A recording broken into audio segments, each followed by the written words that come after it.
Good afternoon, everyone. So, when I told Rafe that my remarks today were going to be a riff on Henley's poem England, My England, he knew it so well that he actually recited it back to me, so that's where I'm going to begin. What have I done for you, England, my England? What is there that I would not do for you, England, my own? Like Peter, I'm a Londoner. I was born and raised here, which you're not allowed to say now apparently anymore. My dad was born here, his parents, their parents, and so on and so on. Islington, Fulham, the East End. And I find that when people ask, where are you from, they're always shocked to discover that there are actually people who are from London originally. Not just originally, but for hundreds of years. And if you're a Londoner, that also means that you've got a head start on the dispossession that the rest of the country is now facing. As Michael Collins, who you just saw in Peter's film there, as Michael Collins, who was the author of the great book, The Likes of Us, wrote, Londoners were the guinea pigs for multiculturalism long before the fissures and failures appeared. So let's start there with the cultural implications of the census. And I'm going to round up the numbers. I think we've got a graphic. I'm going to round up the numbers so that I don't have to give the decimals. So the year that Peter was born in Peckham, the London borough of Southwark, the population was white British people was 96%. By 2021, it was 38%.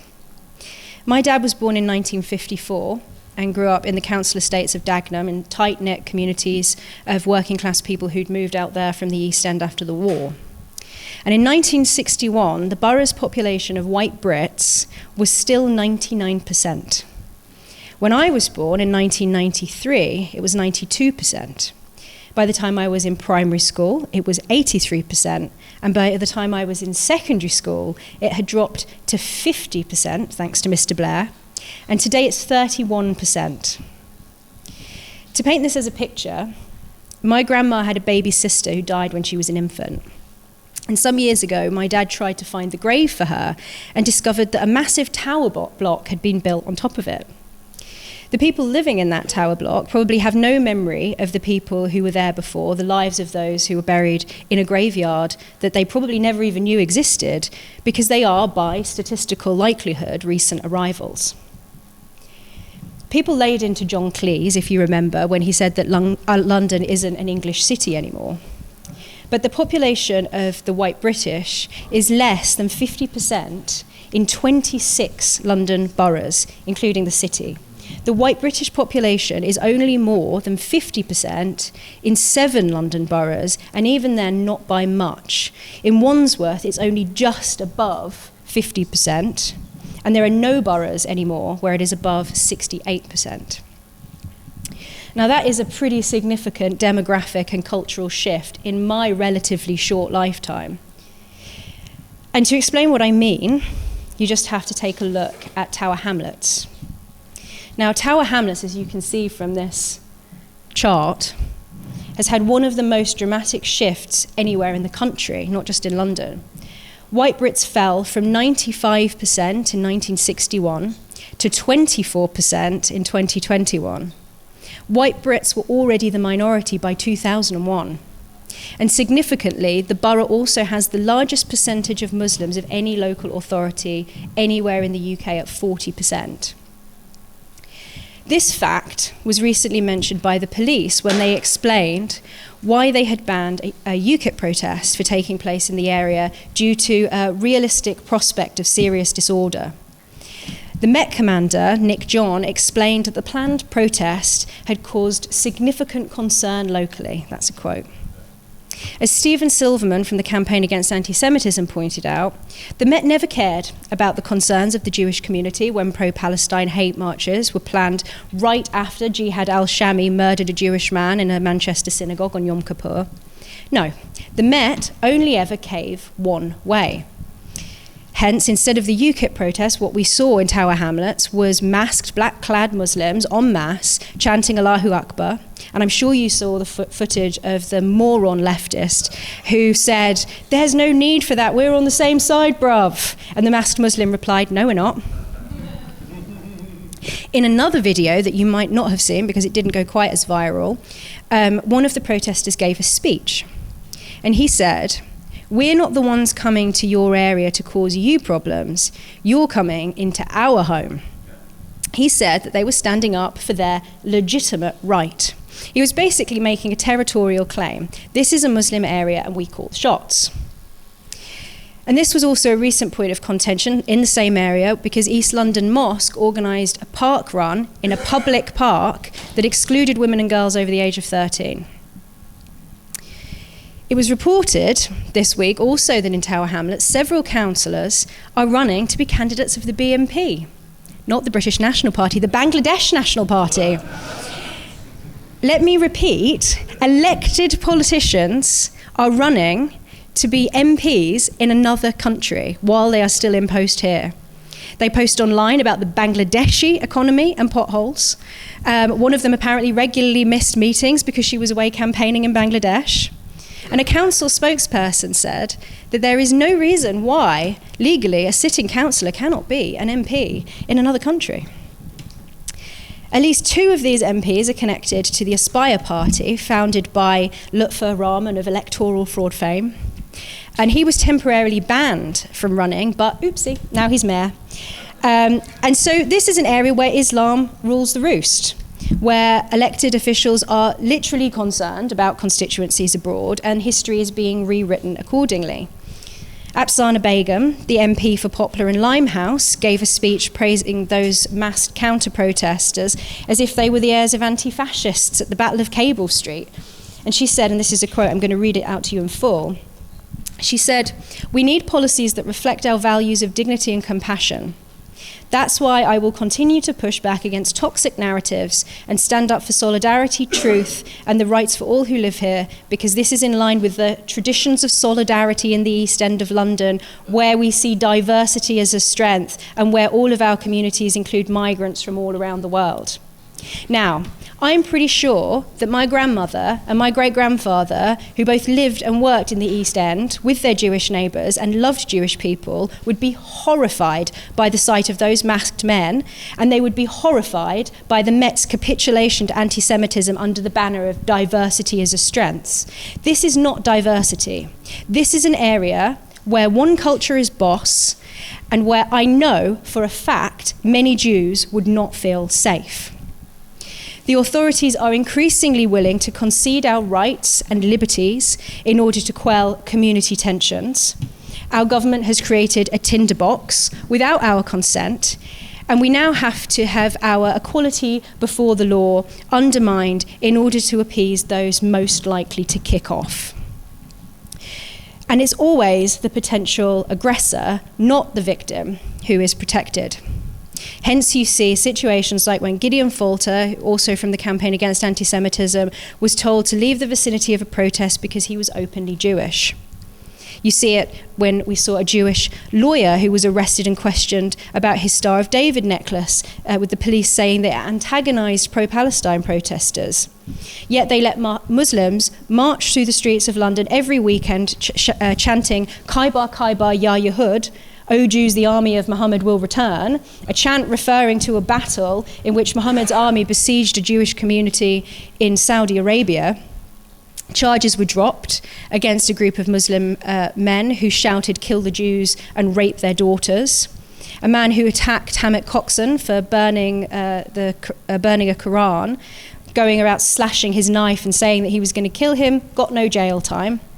I mean, for goodness sake, the Met even defended the use of the word jihad, claiming that it had multiple interpretations. So I'm sure they were absolutely bamboozled when someone with such a peaceful name set out to murder Jews.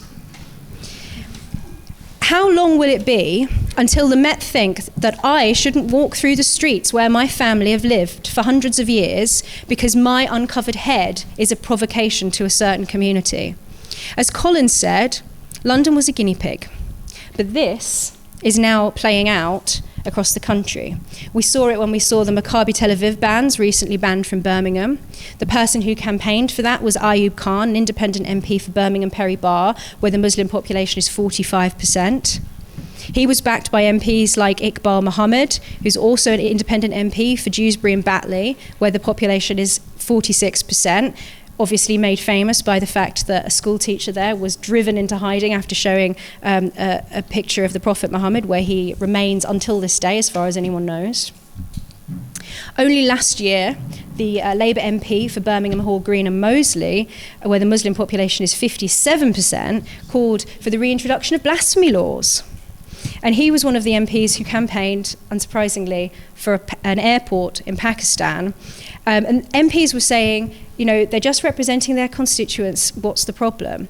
They were saying that, you know, this is not, they're not asking for taxpayer money to fund this new airport, but of course it's taxpayer money that pays for their salaries. So this is just a tiny snapshot. But across the country, as the Muslim population grows, politics is changing. Labour's Muslim vote share dropped by 29% at the last general election. So you should expect more of this. You should expect more independent MPs campaigning, as one did in local government, for things like sex segregation. And she won, by the way, by quite a large number. Independent Muslim candidates are already nipping at the heels of major Labour figures, people like Wes Streeting, Rushanara Ali, Naz Shah, Shabana Mahmood. All had their majorities slashed by these independent candidates at the last general election. So this is the future of British democratic politics. The future is sectarian. And this is the consequence of multiculturalism. The state lacked the moral guts to say that England meant anything at all, and now we are well on our road to, as David Betts has pointed out, civil war. We've already seen plenty of examples of what Betts calls negotiated policing.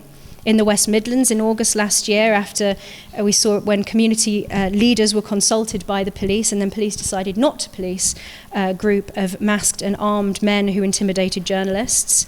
We saw it in Staffordshire when one police officer was recorded telling crowds to discard their weapons in the mosque. And all you have to do is look at Wakefield, where kids received death threats for scuffing a Quran, but the police investigated the children.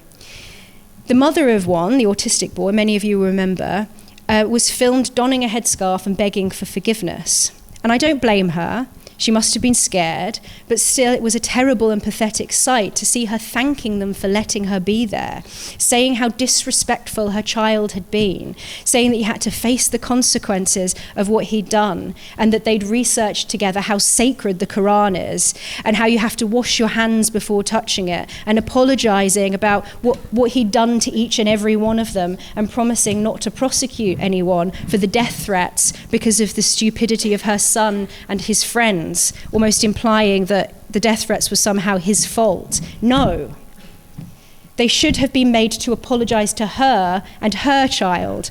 The law should not be on the side of oversensitive religious zealots. Are we supposed to believe now that the Quran is actually sacred? Is that what we are demanded to profess publicly?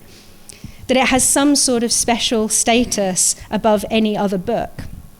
Absolutely not. But this is how the culture of our country is being transformed, one area at a time, where scuffing a book requires public mortification, but the threatening the life of a child is excused. So, let's pan out to look at immigration more broadly. Since 1997, 7.8 million people migrated to the UK. Since 2020 alone, 2.8 million. ONS data shows that the population will grow by 5 million by the next decade, driven almost entirely by migration. Between June 2023 and June 2024, the population of the UK grew by the size of Leeds. 98% of that growth was due to immigration. Migration Watch, and you saw Alt Mehmet also in Peter's film there, Migration Watch noted that in urban centres, the white population demographic has collapsed by minus 42% since just 1981. The last time that demographics changed that dramatically and quickly in England was the Black Death. And we have begged, people like us in this room, we have begged the government to control borders. We've begged until we've been blue in the face, and time again, nothing has been done. We have been ignored and we have been demonized. And every single day, it is the same story. I woke up this morning and immediately there was a slew of the same stuff. So many things that I thought I'm not even going to bother to add them to this speech because the list is already so long. From this week alone, a man was murdered walking his dog in Uxbridge. An Afghan migrant has been arrested for that. The asylum seeker who murdered Rhiannon White was convicted of stabbing her 23 times with a screwdriver on a train platform as she went home from working in a migrant hotel. She has a small son. An asylum seeker who had his claim rejected was jailed for stabbing Govinda Johal through the heart in a bank. He has 3 young children. It was reported also that an Afghan asylum seeker who'd overstayed his visa used a friend's ID to work as a delivery driver and then sexually assaulted 2 women on their doorsteps. And then, of course, we had the farce of Hadish Kabatu, the asylum seeker from the Bell Hotel in Epping, where he sexually assaulted a child. He was sentenced to only 12 months and then served only 1 before being released by mistake instead of deported. And in the most pathetic manhunt of all time, he went back himself to the prison several times and apparently even tried to hand himself into the police saying, "I'm a wanted man," and they let him go. And then it took 48 hours until he was arrested after a tip-off from the public. It wasn't even the police that found him, having travelled all the way from Chelmsford to Finsbury Park. It's a long way to go with all of that CCTV and nobody managed to catch him. And just yesterday, an asylum seeker was jailed for the brutal rape of a teenager in Elgin in Scotland. And people are really, really sick of it. Many of you will have heard the video of a woman who called up Julia Hartley-Brewer's show on Talk in floods of tears, sobbing about how afraid she is to go outside.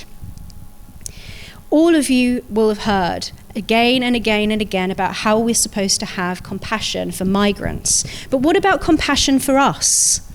We can't even object to being raped and murdered without being demonized. And how precisely are we supposed to offer safe haven to genuine asylum seekers if our country becomes exactly like the one that they fled? A place where you can't mock Islam without getting death threats, where you might get murdered for apostasy or blasphemy, possibly even arrested.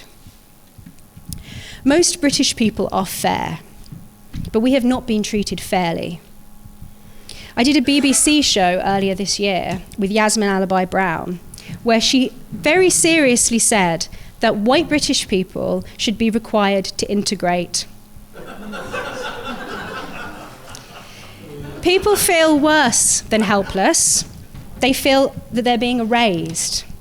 And as ever, it was the Londoners that got hit with it first. A community and a culture was extinguished. My culture, my community. You remember that fella from Tower Hamlets who said that they didn't come into our area to cause us trouble.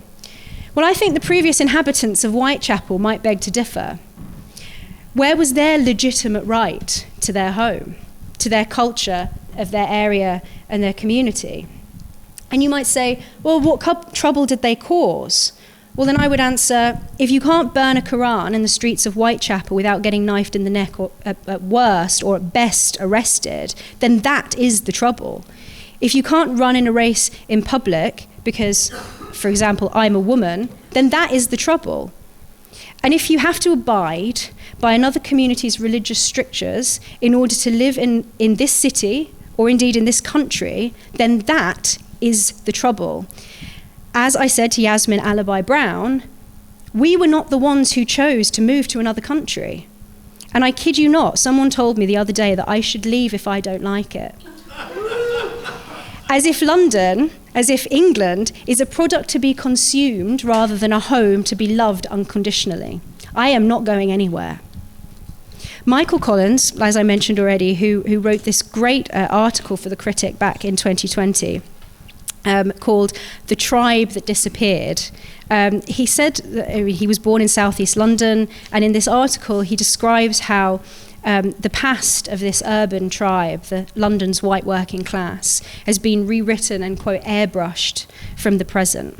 And like Afsana Begum's comments, Sadiq Khan's Commission for Diversity in the Public Realm was intended to make statues and monuments reflect the diverse present rather than the too white past. on one of the Tube poems is genuinely, I couldn't believe this when I read it, one of the Tube poems is actually called Colonisation in Reverse. I would have read it to you, but it's in patois. I don't think that would go down particularly well with the Metropolitan Police. So Sadiq Khan, like many others, claims that London was built by immigrants. But London has been here for almost 2,000 years. So unless by immigrants he means the Romans, I will remind you that, as we saw in that chart, London was over 90% white British within our lifetimes. London was primarily built and defended with the sweat and the suffering and the lives of England's white working class. However politically incorrect that might be, it is an historical fact. But that tribe has been disappeared. As Collins wrote, and I quote, "When they dominate a demographic, they are a blot on the landscape of diversity. When they leave, they're advancing white flight. They are only allotted the status of an ethnic group when singled out as racist, and otherwise they are lumped in with the beneficiaries of white privilege." Now, Collins quotes Virginia Woolf's 1931 short essay, A Portrait of a Londoner, which I have here. I bought this because I wanted to quote from it. I bought it online, and it turns out, funnily enough, that it's in French. And in this book, Virginia Woolf says that nobody can be said to know London who does not know a true Cockney. Now, if that is true, then London will soon be unknowable. To be a Londoner will mean nothing except that you've lived here for a few days while passing through. But I am so pleased that I got to know them, that I got to take them for granted as a child, to hear the last of their voices, their accents, their stories of hop picking and the Blitz, of the craze and how lovely it was to move to Dagenham with all the wire-fenced gardens. I am so lucky to have glimpsed it, even if I was born into the twilight of my own culture, of my own tribe. And Collins tells this story of a funeral of a relative of his who'd lived on the same street in southeast London since marrying in the 1950s. He calls them the original cast of the post-war years. Now, my dad is the second owner of the house where I grew up. And this house was built in the 1930s. He's lived there around 50 years. And when I was growing up, there was a lady on our street called Mrs. Waterman, a few doors down, who was an actual Victorian. And next door to my parents, there was an old policeman who lived with his Cockney wife. Now, the policeman is still there, but his wife died a few years ago. And at her funeral, it hit me that almost no one from the original cast of the street was there left to mourn her. And it felt as if it were a funeral for the whole community, a whole street of ghosts of weddings, births, parties, New Year's Eves, Christmases, all the landmarks of life. And then came all of the funerals of the last of that generation. With my grandmother went the shut your ass, and I realised that the accent had died with her and that the only place I was ever going to hear that again was on BBC archive clips. And we drank whiskey at her funeral listening to Chaz and Dave and I've Got a Lovely Bunch of Coconuts. And Call Lover Duck died with my great Aunt Marge, and there were actually jelly deals at her wake. And most of the pubs now in that area are boarded up. The one where my great-grandma used to play ragtime on the piano was recently bulldozed. And it was such a privilege. Forgive me, I get choked up. It was such a privilege to know the last Cockneys.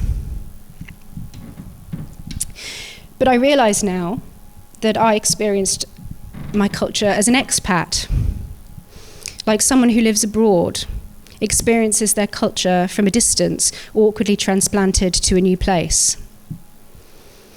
Except rather than visiting my homeland was gone. Beyond having a pint in an Essex pub where the last glimmer of that world survives, all I can do to breathe it in and to bask in it is to walk around town with my dad's memories. The Barra Boys with their cabbages in Covent Garden, the famous fights in the Blind Beggar in what is now the Islamic Republic of Whitechapel. And And I felt myself guiltily integrating into something else, something that will never be mine in the way that that culture was mine. And it is the most hideous feeling to know that in no time at all, I will be completely cut off from it. My family never chose this. They didn't emigrate. Like my grandfather, this generation fought, suffered, and risked their lives for this country only to have their whole world taken from them. My grandma was stationed at the coast with the ATS during the war, and then spent her final days on the coast watching boats wash up next to her house in Kent. But we did exist. We existed here. And when I walk around this city, it means everything to me. Everything. I love nothing more than just wandering around and looking at it. Just walking through all of the layers of history that Sadiq Khan wants to erase. Her statues, her memorials, her guilds, her monuments, broken bits of Roman wall, Anglo-Saxon wharfs. Queen Hythe Wharf in the City of London is an Anglo-Saxon dock that existed when Alfred was King of Wessex. And when I first started working in Westminster during my lunch break, I would stand in Victoria Gardens beside Parliament and just stare at the Thames, imagining all of the boats that had passed through, whether they were Roman, Viking, Anglo-Saxon. And I remember seeing Parliament on that gloriously sunny morning, the day after the Brexit vote, the ill-fated Brexit vote, and thinking of Wordsworth's poem, composed on Westminster Bridge in 1802, so that was before the current Palace of Westminster was rebuilt, but still a perfect description, nonetheless, of what I saw. I walked out of Westminster Station, and in Wordsworth's words, "Dull would he be of soul who could pass by, a sight so touching in its majesty. This city now doth like a garment wear, the beauty of the morning silent bare. Ships, towers, domes, theatres and temples lie, open unto the fields and to the sky, all bright and glittering in the smokeless air." Now I know that everything changes, and it's normal for generations to come and go, and that can't be stopped. But this is something else. Sometimes I walk around London and I wish that I could somehow physically embrace it, that I could somehow just hold it for a moment and just draw it into my soul so that it can never leave me. Because a Londoner can't just abandon London, but I'm afraid that London will abandon me. And I know that this sounds all doom and gloom. I'm sorry, Philip. I know this was supposed to be about courage and about hope, but it is so hard to find any cause for hope. But you know where I do find it, and I was thinking about this last night after I had messaged into the NCF group chat and said, this is really gloomy. So I thought I've got to think of something that really does give me hope. And I tell you what does, where I find hope. I find it in Peter. I find it in people like Peter. Peter has the courage to build even in the face of despair. It is a courage that builds things like the New Culture Forum. So this, if anything, is a call to have courage like Peter, to have steadfastness, to build things. Because this is really a call for you to live in the spirit of those old EastEnders who were the toughest, most resilient people that I have ever known. They had a hard time, but they appreciated everything, and they were filled with life and fight, even in the darkest days. People today embrace nowhereness, I think, because it hurts less. But Londoners never did shy away from pain. And so this is my plea to you. You are London. Don't abandon me. When shall I rejoice again, such a breed of mighty men? Those are the words from William Henley's poem. So I will finish with that. Ever faith endures, London, my London. Take and break us, we're yours, London, my own. Life is good and joy runs high between the English earth and sky. Death is death, but we shall die to the song on your bugles blown, London, to the stars on your bugles blown. So all I ask of you is that you ask yourselves this: what have I done for you, London, my London? What is there that I would not do for you, London, my own? Thank you.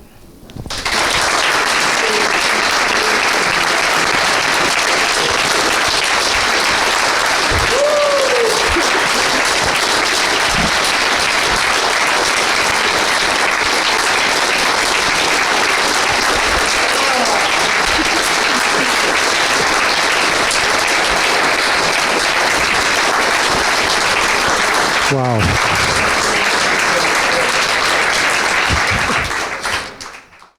Our mission at the New Culture Forum is and always has been to defend and celebrate Britain's history, culture and its people, and indeed Western civilization, at a time when both are under sustained attack. We have grown from small beginnings to become the country's most influential right-leaning cultural think tank. Our content is watched and read by some of Britain's most influential political figures. But now, we need your help. If you believe in what we do, then please do become a member. For as little as £4 a month, you can make a vital contribution to what we do. As a member of the NCF family, you will help ensure that we can continue to produce quality content online, such as our 3 weekly programs, Whittle, which is our flagship interview show, Newspeak, our panel discussion show, and Deprogrammed, which is targeted at Britain's youth.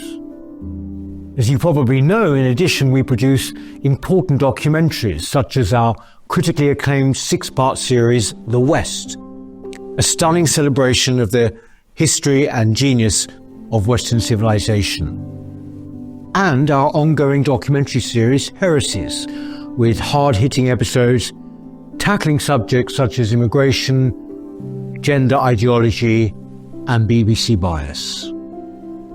But the New Culture Forum is much more than a YouTube channel.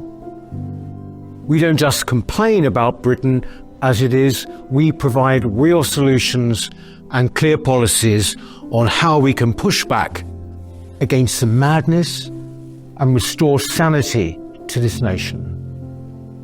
Our presenters are now highly sought after and have become familiar faces across the media. Our prestigious annual Smith Lecture and our regional and indeed national conferences have attracted world-class speakers. Perhaps most importantly, we are the only organisation on the right of politics that has launched a national movement without actually being a political party. And uniquely, through our NCF Locals programme, we've established some 30 active branches in towns and cities right across the nation, from Edinburgh to Exeter, and with many more on the way.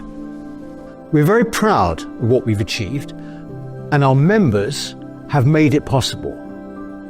In return, our members receive access to exclusive content, invitations to private events, free or discounted tickets to our conferences and lectures, free copies of our books, and much more.